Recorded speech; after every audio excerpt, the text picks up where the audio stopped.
কথা আছে। বলে ফেলো। আমাকে ঘন্টায় ঘন্টায় পেট ভরাতে হবে। আমি খিদে একেবারেই সহ্য করতে পারি না। সে ঠিক আছে, বেশ বেশ বেশ, তা কি খাবে বলো? ওই 70টা লুচি আর 1 হাঁড়ি আলুর দম আর রসের মিষ্টি 10 হাঁড়ি। নাও হে নাও, এবার শুরু করো। এই বলছি পেট ভরেছে তো? আগে চল গল্প শুরু করি। কোনো এক দেশে ছিল দিগন্ত চূড়া এক দেবান্তরের মাঠ। সে মাঠে কোথাও কিছু নেই। সেই মন্ত্র পড়া জাল ছুঁড়ে দিল শেওড়া গাছের উপরে, আর সেই লক্ষ কোটি ভূতগুলো হয়ে গেল জালবন্দি। তারপর হঠাৎ করে কেমন খিদে পেয়ে গেল জমিদার বাবু। 1 ঘন্টা ভয় হয়ে গেছে। ঠিক আছে, তোমার খাবার চলে আসছে। নাইব যাও, পাচক ঠাকুরকে বলো। ওরে বাবা, এ কে?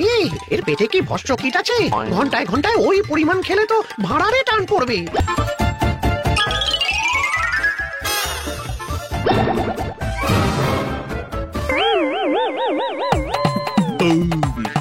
এবার গল্পে ফিরি।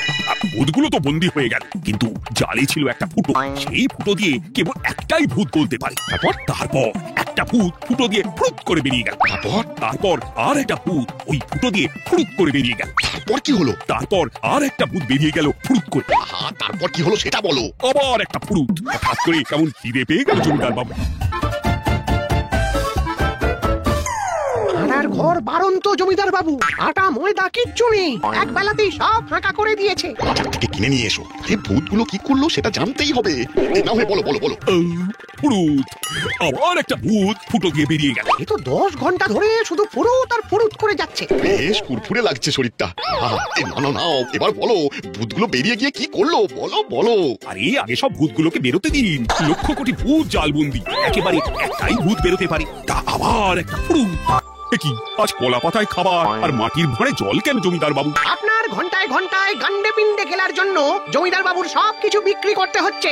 শোনো, দয়া করে ভূতগুলো বেরিয়ে গিয়ে কি করলো সেটা বলো। ভূত অসংখ্য, জালে ফুটো যে একটাই, একটা করেই ভূত কেবল বেরোতে পারে। ওহো, তারপর কি হলো সেটা বলো। আবার ফুট করে আর একটা ভূত জাল থেকে বেরিয়ে গেল। তারপর আর একটা ফুরুত। চুপ করো, ফের ফুরুত করবে তো দূর করে দেবো। তারপর কি হলো বলো না। তারপর আবার বেরিয়ে গেল। ফুরুত করে? আমি তো ফুরুত আর বলিনি জমিদার বাবু। তুমি থামো বাবু, তুমি থামো। তোমার ফুরুত যদি আর একদিনও চলে, এই ত্রিভুবনে আমাকে আর কেউ বাঁচাতে পারবে না। আর নয় বাবা, আর নয়। কিন্তু মহারাজ, আমার তো গল্প এখনো শেষ হয়নি। তোমার গল্প শেষ হতে হতে আমি শেষ হয়ে যাবো বাবা ফুরুত। আমার কাছে এখন যা আছে সেটা নিয়ে মানে বিদায় হও।